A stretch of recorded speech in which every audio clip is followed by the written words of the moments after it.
Today, we are repairing a Land Rover 48-volt electric turbocharger. This unit has just arrived at our workshop. Whenever we receive a turbocharger unit, the very first procedure we must perform is testing. Whether it is storing fault codes, displaying intermittent malfunctions, or suffering permanent internal failures, we always run a full diagnostic test immediately upon receipt. Let us begin the diagnostic test. Power on, low-speed operation. Listen to the turbocharger operation. As you can see, it has completely seized up. It makes a single clicking sound and fails to spin up. This is a typical failure symptom caused by internal IGBT module damage. Let us test it once again. It only manages minimal movement. Now we will disconnect all power supplies. Once power is disconnected, the next step is to remove the heat shield. This heat shield is secured by 7 rivets. 1, 2, 3, 4 with 3 more on the opposite side. All 7 rivets need to be drilled out. The heat shield is now removed using a 5.5mm drill bit. These 7 rivets drill out easily.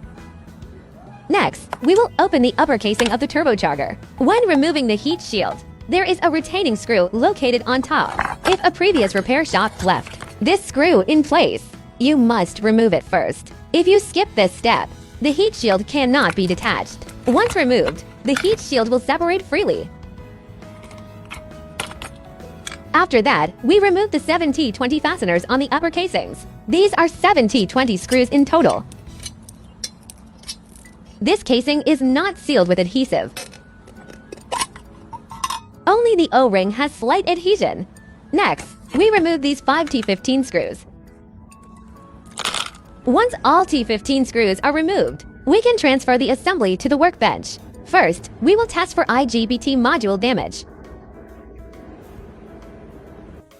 We will use a multimeter to measure the IGBT parameters. There are 3 groups: Group 1, Group 2, and Group 3. We will identify which group has failed. Now let us perform the multimeter measurement on the IGBT. Under normal measurement conditions, this is the positive terminal, connected to the first 48 volts power pin. It functions normally. This is the negative terminal, connected to the second 48 volts power pin. When measuring the positive terminal, place the black probe on the positive terminal and place the red probe across the 6 coil output pins. Let us check the readings. Observe the values. A normal forward voltage drop should be above 200 millivolts.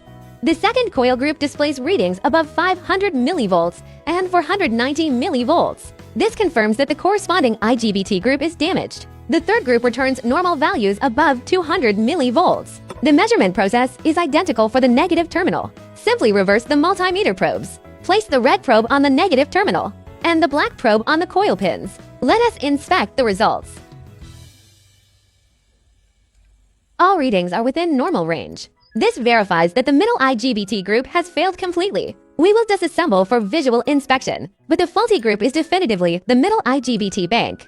Additionally, during measurement, pins 1 and 2 form one group, pins 3 and 4 form the second group, and pins 5 and 6 form the third group. There should be no continuity between these separate groups. Initial continuity readings are caused by onboard capacitors. The temporary continuity shown is not an internal short circuit. This effect is created by the capacitors. Just like with the positive and negative power terminals, temporary continuity will display, but the readings will disappear once the probes are held steady. This is capacitive charging behavior. Continuity ceases once the capacitors are fully charged. Take note of this phenomenon during testing. It is not a short circuit fault. Let us recheck the second IGBT group. Readings remain abnormal at 500 millivolts plus and 400 millivolts plus. This group is confirmed faulty. Now we will examine the components on the ECU control circuit board. Regarding these onboard components, as our measurements indicated, the second IGBT group has failed. We will focus on inspecting the corresponding drive circuit of Group 2. These are driver Group 1,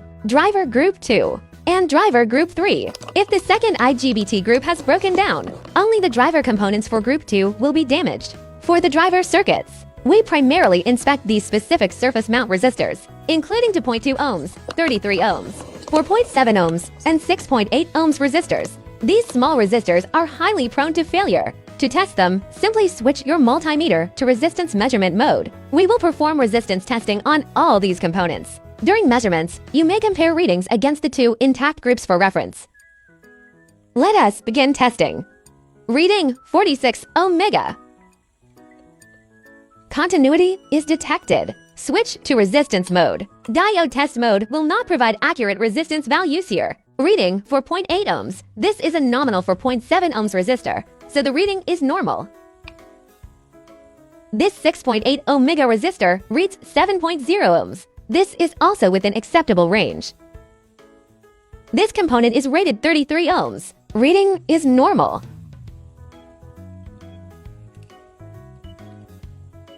This is a 27 omega resistor. Reading is normal. Based on all measurements, all resistors are fully functional. We now begin desoldering all connection joints, removing solder from the control board pins. All of these solder joints require processing. This will allow us to remove the circuit board. Among all these joints, only 4 pins are difficult to desolder due to their large integrated heat sink mass. You will need to set your soldering iron to a high temperature. We will fully remove excess solder from all joints. All soldering is cleared from the circuit board. How can you confirm complete desoldering? Simply inspect each pin. A dark ring around each pin indicates full solder removal. You may also use tweezers or a screwdriver to gently nudge each pin. Free movement confirms successful desoldering. The 4 thick pins remain immovable. These 4 pins cannot be shifted manually, as they are anchored to thick internal copper traces, as shown here. Once all soldering is removed, the board can be lifted directly. Incomplete solder removal prevents easy detachment. If resistance is encountered, do not force the board, or you will damage the via holes on the circuit board. Why do these pins not move? Due to their large pin thickness. Thinner pins will move freely. Next, we open the internal protective cover. The cover is now removed. It is only bonded with adhesive at 4 discrete points. The edge is not fully sealed. Points 1, 2, 3, and 4. Simply pry gently to release it. Let us inspect the internal components. There are no visible burn marks on the IGBT module. However, our diagnosis confirmed middle group failure, so we examined this area closely. Internal damage is present at this location. This section has overheated and burned out. Failure is from thermal melting, not vibration damage. We will install our upgraded, high-power copper-based IGBT module. This component is manufactured in-house. This is the replacement IGBT we will use to remove the original unit. Note that the factory IGBT is not mechanically fastened with screws. We'll cut the 6 coil connecting pins, along with the positive and negative power pins. Then pry the module upwards from this edge. We have used flush cutters to trim all welded copper strip joints. These joints are factory fusion welded, so grinding them away creates excessive debris. Hammer extraction is also impractical. Thus, we simply trim the strips short. This will not cause issues, as our replacement IGBT features extended copper strips. This will not hinder soldering or unit functionality. The positive and negative power strips require extra trimming due to their thicker welded base material. In total, 6 coil strips and 2 power strips, making 8 copper strips in total. All have been trimmed. Once separated, we pry the original IGBT module free from its mounting position. When prying, insert the screwdriver precisely at this edge and lift gently upward. Crucially, do not insert the screwdriver too deeply. Why avoid deep insertion? I will remove the module to demonstrate.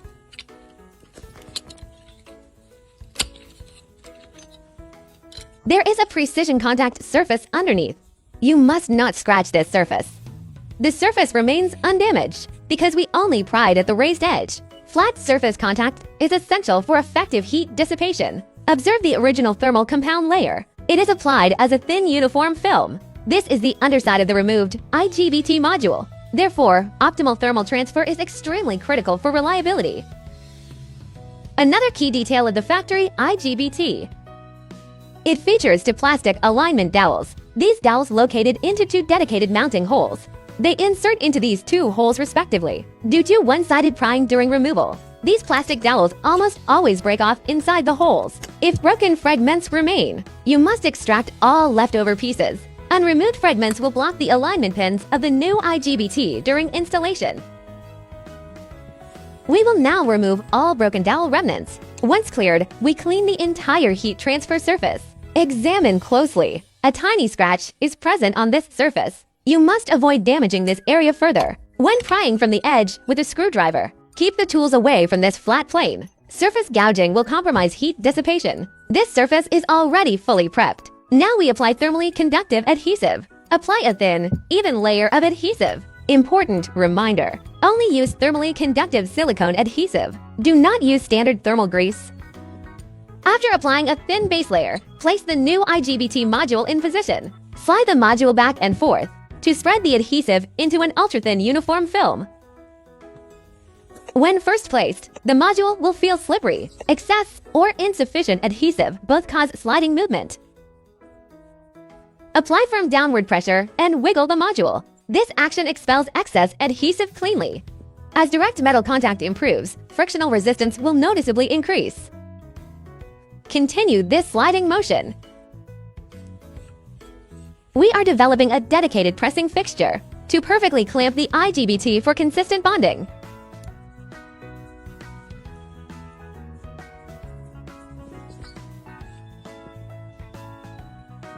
The spreading process is complete. Let us inspect the adhesive coverage. Before final installation, bend the copper strips on the IGBT slightly outward. Angle them towards the corresponding coil terminals. In factory layout, the IGBT copper strips sit above the control board. Unbent strips will obstruct control board reassembly. Thus, pre-bending is mandatory. Bending all strips outward. Angle the lower section away, then fold the upper section back into position. Folded as demonstrated. This simplifies subsequent soldering procedures. The strips will align perfectly for soldering later. Straighten the strips neatly. These copper strips are thin and flexible. Now let's pry the IGBT back up. To inspect the adhesive spread on the back, lift the IGBT off. Let's look at our adhesive layer. It is perfect. How do you determine if the layer is thin enough? These small air bubbles are just an artifact of lifting it up, caused by the section of the thermal adhesive. See how thin it is? The way we verify that the thickness is correct is by looking at the surface for any dark, blackened spots. If you see dark spots, it means it has bottomed out and cannot be pressed any thinner. Once we complete the press tool design, the results will be far more consistent. Now that we've verified the spread, we'll place the IGBT back down. You need to wiggle it again. Do not assume that just because it was properly seated moments ago, you can just drop it on and ignore it. Because when you lifted it, air entered the adhesive layer, so it's sitting higher now. It feels slippery again, but after wiggling it back and forth a few times, you'll notice that friction dramatically increased. Once it grips like that, it's good. Once the friction feels right, we will install the alignment dowel pins. We include 2 alignment pins with every IGBT. The sole purpose of these pins is to properly locate the IGBT into the mounting holes. These alignment holes are important.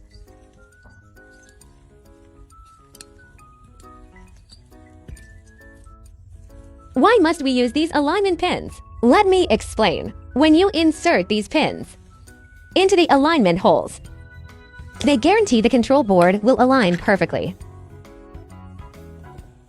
The function of these pins is to center and square the IGBT. Let me take the pins back out for a second, since the adhesive is still wet, to show you visually why the pins are essential. When the IGBT is squared up by the pins, the small connector pins will slide straight into the control board connectors. If you don't use the alignment pins, and due to slight movement tolerance of the IGBT, if it shifts even slightly off-center, then all 19 of these connector pins, all 19 pins will be misaligned. You would then be forced to manually bend them straight. Therefore, these alignment pins are extremely important. Another way to ensure it's squared up while the adhesive is still wet is to test fit it with the actual control board. Test fit it by placing the circuit board over it, which forces it to align. That works too. This is because we will soon be releasing a custom IGBT press tool. When you use that tool to clamp the IGBT down, it compresses the adhesive layer into an ultra-thin film. If you try to install the board while the tool is clamped, it won't fit. Otherwise, we can just install the circuit board to hold it in position. Then we will wait for the adhesive to cure completely. Leave it overnight. One crucial point: this thermal conductive silicone adhesive. Please take note. It cures at room temperature. Applying heat will not make it cure faster, because this type of silicone adhesive is moisturizing curing. The higher the humidity in the air, the faster it cures. It is not triggered by heat. We'll wait for it to fully cure before reinstalling the ECU control board. We already inspected the control board earlier, since the original IGBT failure was an open circuit. The components on the board rarely gets damaged. However, if the IGBT had exploded, meaning the wafer was blackened and burnt, then the corresponding surface mount driver components would likely be fried too. We will reinstall this board tomorrow. We're doing this repair as an overtime job tonight to hand it to the customer tomorrow, so our timeline allows us to be patient. We'll leave it overnight. For some customers who dropped it off and needed it the exact same day, we can speed up the process. Once the adhesive tacks up, we clamped it down using our upcoming heavy iron pressing tools. After pressing it for 2 to 3 hours, we can go ahead and solder the circuit board back on. That works too. But generally, I recommend giving it time to cure fully to ensure the best possible results. Alright, it has been sitting overnight. Let's check the IGBT. It is rock solid, won't budge at all. Let's remove the alignment dowels. When bonding the IGBT down, always make sure to bend these copper strips outward towards the motor side first, then bend them straight up again, so they can align and solder to the board strips. As for the positive and negative terminals, bending the positive terminal outward slightly later, because if the alignment pin is inserted, it will get in the way and block you. Look here! Normally, the IGBT is at this position, but we need to fold it over, like this. Now let's place the circuit board on. Let's rest it down and see if the alignment is straight. Straight. If you seat the IGBT straight, the circuit board will naturally sit straight. For example, if the IGBT shifted left, then all these pins would shift left, and they would misalign with the board. Alright, let's start soldering. Normally, these pins are slightly long, but the top cover has a raised dome shape, so they won't interfere or touch. If you are worried about this, you can trim them a bit, but don't trim too much. Absolutely don't cut them shorter than the original electrodes. Leave them slightly longer than the originals. Now let's solder the positive and negative terminals, folding all these copper strips inward, so they make tight contact with the coil strips. Same for the positive and negative terminals. If you feel they are too high, you can snip them down slightly, but never cut them lower than the original. Slightly taller than the original is ideal. Trim it to here. These positive and negative strips protrude too far, so we'll snip them down. Alright, we have finished soldering. Look at the positive and negative terminals. Why do we leave them a bit higher? Because by leaving them higher, you can solder onto the IGBT's copper strip. This creates a much stronger, more reliable joint. Now we will remount the control board. It drops in straight. After placing the board, reinstall the screws. Once the screws are tight, we solder all the connection pins. Okay, the circuit board is now fully soldered. Let's test. No need to put the cover on yet. We can test it directly. The new IGBT is installed. Starting the low-speed test. Now engaging high speed. Perfect.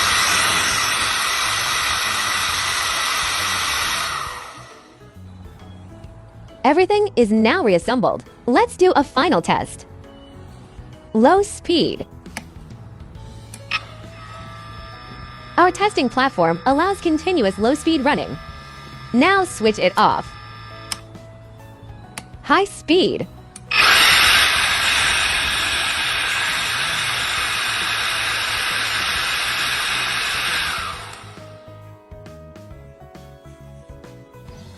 We replaced it with our upgraded high-power IGBT. Repair and testing are complete. Low speed.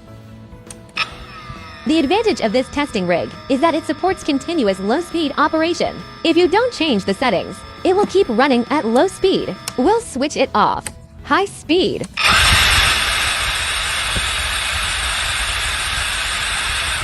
If you require turbo repair services or IGBT troubleshooting and repair, contact my Supercar Expert.